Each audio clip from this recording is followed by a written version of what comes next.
Welcome back in, friends, to another Black Clover mobile video. Today we're going to go over Kiato and Kahono.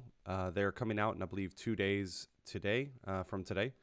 We're just going to go over their kits, talk about their skills, and what their best team synergies will be, and where we can use them in the game if you're going to be pulling for them.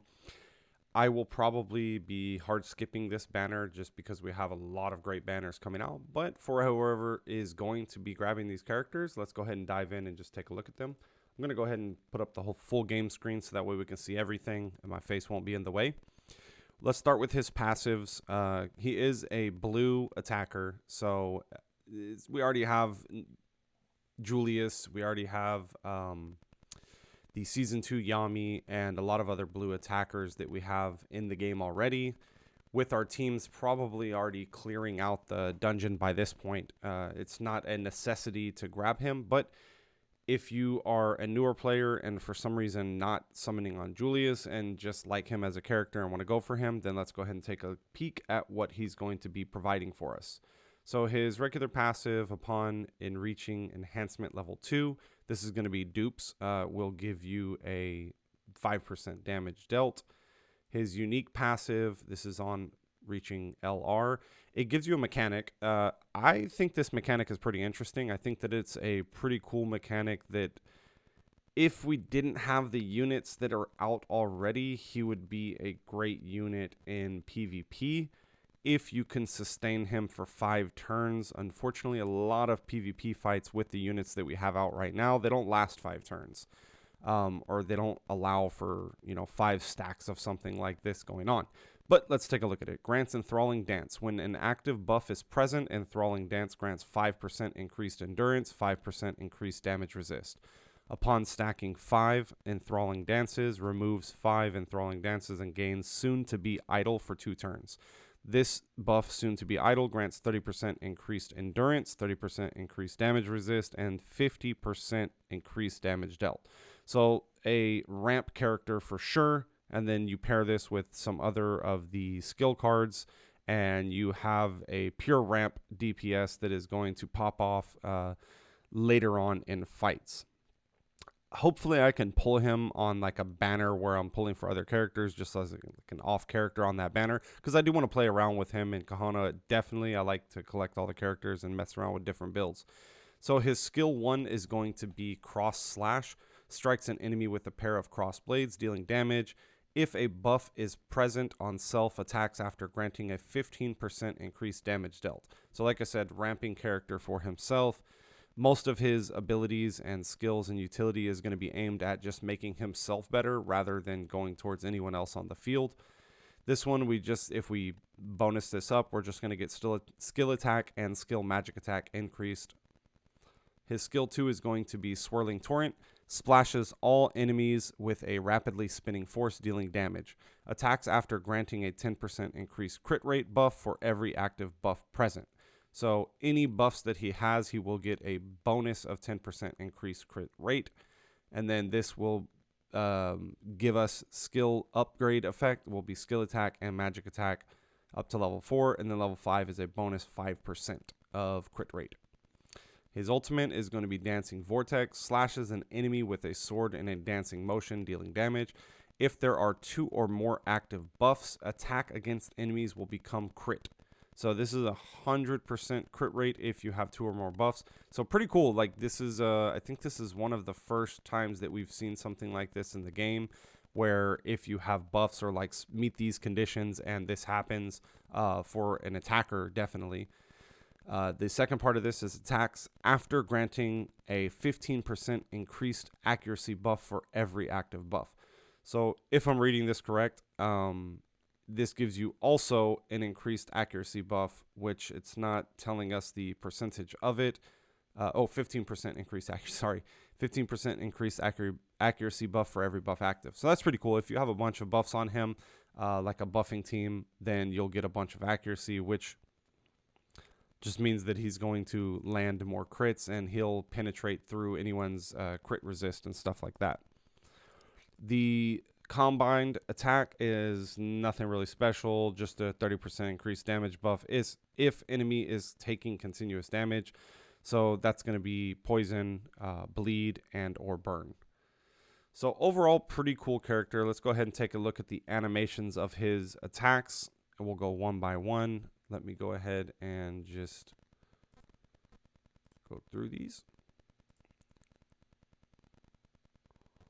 So pretty simple, just a dive slash, cross slash. This one's going to be an AoE. And then his ultimate is a single target. Pretty decent, pretty cool. Let's go ahead and back out and take a look at Kahono. So overall, I mean, if you get him on an off chance and you want to use him in PvP, by all means, go for it. I think he's a pretty cool unit, and the synergy that you can have with him and other buff units would make a pretty cool team. Just he's not a priority, nor is he going to be a meta character going any forward time soon on any of the content that we have. If you're just looking to have, for some reason, a second blue team just to switch out, then yeah, he's a great character to get. Let's look at Kahono. Song Magic, she is a blue healer. She is going to have grants 5% reduced damage taken for her passive upon reaching 2 stacks of her dupes. Her unique passive for LR is grants increased 10% max HP. This is upon reaching LR.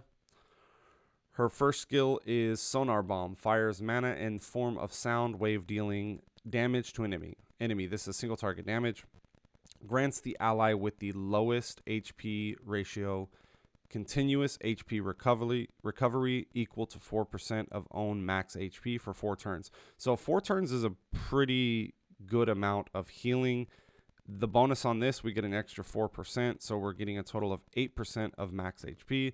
So definitely another one of these characters that we're going to be wanting to build HP on and survivability on her as a healer. Same thing with the blue Charmy that we already have that's out. The Season 2 Charmy, the swimsuit one, as you want to build HP on her to get the most benefit of her kit. Her second skill is going to be creates a barrier with song magic, granting all allies a buff. Grants all allies 14% of own max HP as barrier for 2 turns. The second part is grants all allies an increased defense level 2. So not as good as Charmy's because hers is a level 3, this is a level 2. But you're getting a barrier here, and she also gives increased HP recovery level 2, which is 30% bonus. And then her upgrade is just barrier up an additional 16%. So we'll be at a maximum of 30% of the max HP as a barrier. Not bad. Really good in terms of utility and kit as a healer. Honestly, if Charmy wasn't there, I would say she's probably a slot in the best spot for healer besides Mimosa with the revive. Her ultimate is going to be Healing Lullaby. Heal and buff all allies with Song Magic's beautiful melody. Grants all allies HP recovery equal to 20% of max HP. Second part is all allies increased attack for 2 turns, level 2. So we get 40% on the attack. That does not go up with the bonus of upgrade. The only thing that goes up is HP recovery. So we're getting an extra 20%. So we'll be at a maximum of 40% for the ultimate. So not bad overall. Let's go ahead and take a look at her skills to see what they look like. And with her, again, if there was not characters like the Charmy that are out already, then she would be a great unit to go ahead and slot into your blue team to help with healing and or in PvP as well, because she does grant this barrier of her maximum HP. So right now we did 1100 on the barrier.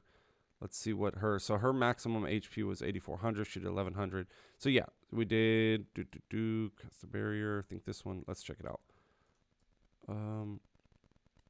14% of max HP as a barrier. So 14% of the, yeah, so it's about 1200 basically. And then we have the ultimate, which is going to do a heal and the increased all attack and HP recovery. So overall, pretty cool looking character. Her kit is really nice. I like this little moon effect that goes up there. I like that. And then the colors and everything is pretty cool.